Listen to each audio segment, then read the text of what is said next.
En Renta 4 Banco confiamos en que el conocimiento es necesario para un buen seguimiento de las inversiones. Comprender la estructura y los riesgos de los productos que se contratan supone una ventaja para los clientes, puesto que estarán en disposición de tomar mejores decisiones. Para contribuir a ello y ayudarle en este proceso de formación, Renta 4 Banco ha preparado este vídeo en el que proponemos un recordatorio sobre los fondos de capital privado. En los próximos minutos vamos a contar qué son los fondos de capital privado, cuáles son las fases de la inversión, cómo funcionan los fondos de capital privado, qué tipo de fondos existen, quién puede invertir, qué es la curva J, qué comisiones suelen tener los fondos de capital riesgo, la liquidez de los fondos de capital privado, el periodo de mantenimiento de la inversión recomendado en este tipo de activo, la posibilidad de pérdida patrimonial total, cada cuánto se recibe información y cómo es la fiscalidad básica para el inversor. En primer lugar, repasaremos el concepto de capital privado. El capital privado es la actividad desarrollada por entidades especializadas que consiste en aportar recursos financieros de forma temporal a cambio de una participación en el capital de empresas no cotizadas, esto es, empresas cuyo accionariado es privado.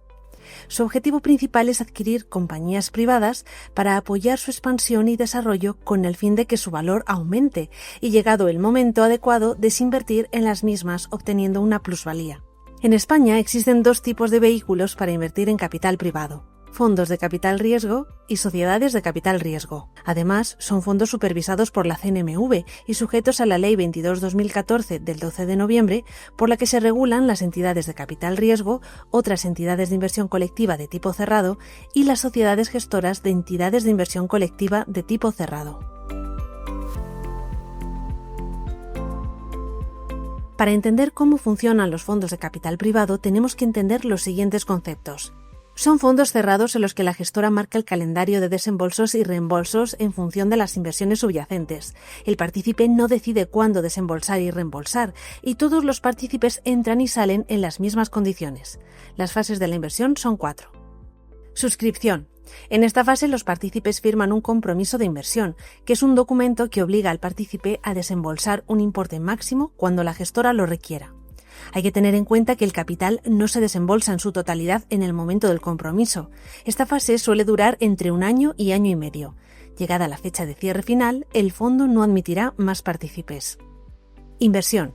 En esta fase, a medida que los gestores van identificando oportunidades, la gestora va solicitando desembolsos parciales al partícipe, habitualmente conocidos como llamadas de capital o capital calls. Esta fase suele durar entre 3 y 5 años. Desinversión. En esta fase se realizan distribuciones al partícipe a medida que el fondo va desinvirtiendo en los activos. No existe un calendario fijado de antemano para las distribuciones. Pueden recibirse en cualquier momento, aunque lo normal es que se produzcan pasados los 5 años desde el momento de la adquisición del activo. Gestión. Se realiza durante toda la vida del fondo, que habitualmente es de 7 a 10 años. Existen dos tipos de fondos. Fondos de fondos, invierten en otros fondos, seleccionan una gama complementaria de fondos directos para diversificar la cartera y reducir al máximo los riesgos. Sin embargo, tienen doble capa de comisiones y son más conservadores al contar con una diversificación muy grande. Fondos directos son fondos que invierten directamente en compañías no cotizadas. Los podemos subdividir en dos tipos. Venture Capital. Compran compañías que se encuentran en fase inicial o desarrollo, startups, son los fondos más arriesgados. Private Equity. Dentro de esta modalidad encontramos otros dos tipos. Expansión, consiste en comprar compañías en etapa de crecimiento, y el segundo tipo, Buyouts, consiste en comprar compañías maduras con flujos de caja estables. Esta tipología de inversión va destinada a dos tipos de inversores: inversores profesionales e inversores no profesionales que tengan conocimientos adecuados y que reúnan las siguientes condiciones. Si el servicio que reciben por parte de la entidad es de recepción y transmisión de órdenes, que se comprometan a invertir un importe mínimo de 100.000 euros, que declaren por escrito en un documento distinto del contrato relativo al compromiso de inversión que son conscientes de los riesgos asociados a dicho compromiso. Si el servicio que reciben por parte de la entidad es de asesoramiento en materia de inversión, si su patrimonio financiero no supera los 500.000 euros, la inversión deberá tener un mínimo de 10.000 euros, que habrá de mantenerse. que la inversión no represente, a su vez, más del 10% de dicho patrimonio. Ahora trataremos un concepto muy importante en el mundo del capital riesgo, la curva J. La curva J refleja la forma que adopta típicamente el valor liquidativo de un fondo de capital riesgo en el tiempo, evidenciando que estos fondos tienden a dar resultados negativos en los primeros años de la inversión, debido a que, contablemente, los activos solo se revalorizan bajo determinadas premisas. Las comisiones del fondo y los costes de adquisición de las compañías se generan desde el inicio.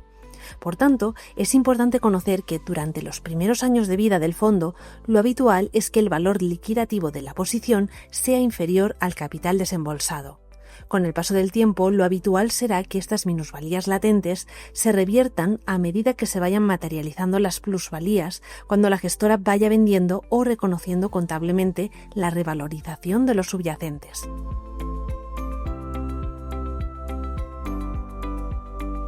Los fondos de capital riesgo suelen estar sujetos a las siguientes comisiones. Comisiones de gestión. Lo más habitual es que durante el periodo de inversión, la comisión se aplique sobre el capital comprometido y el resto de vida del fondo se aplique sobre el capital invertido vivo. El porcentaje y la base de cálculo la determina cada sociedad gestora. Comisión de éxito, Carried Interest. Es una comisión totalmente variable, donde el partícipe comparte plusvalías con el gestor del fondo.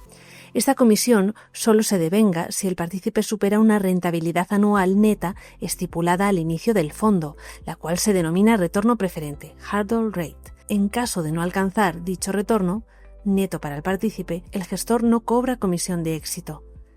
Es fundamental que antes de suscribir un FCR o una SCR, el inversor lea siempre atentamente todos los aspectos en su folleto informativo y reglamento de gestión o estatutos sociales, así como el DFI, documento de datos fundamentales, donde vendrán reflejados todos los gastos.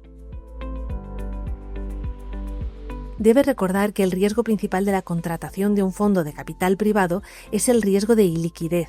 La liquidez se define como la posibilidad de deshacer la inversión vendiendo el producto. Los fondos de capital privado son fondos ilíquidos. En consecuencia, es recomendable destinar a esta inversión aquella parte del capital que pueda mantenerse inmovilizada durante periodos prolongados. Sobre la posibilidad de vender los fondos de capital riesgo, cabe decir que es formalmente posible, pero en la práctica complicado, ya que no existe un mercado suficientemente líquido, organizado y abierto para comprar y vender participaciones de fondos de capital riesgo. No existe garantía de encontrar una contrapartida, un comprador. Las operaciones de secundario suelen hacerse con descuento respecto al precio de mercado, último valor liquidativo. Es probable que el vendedor no alcance su expectativa de precio. No se recomienda invertir en fondos de capital privado con un horizonte temporal distinto a la duración total del fondo. Y por último, dado que este activo es ilíquido, no es recomendable que represente más del 10% del patrimonio total de un inversor. En relación con el periodo de la inversión, los fondos de capital privado son inversiones a largo plazo y es importante mantenerlas durante el periodo de mantenimiento recomendado, que es equivalente a la duración total del fondo. La duración de estos fondos suele ser de 7 a 10 años para los fondos directos y de 10 a 12 años para los fondos de fondos. Durante los primeros 4 o 5 años, el partícipe irá desembolsando el capital comprometido.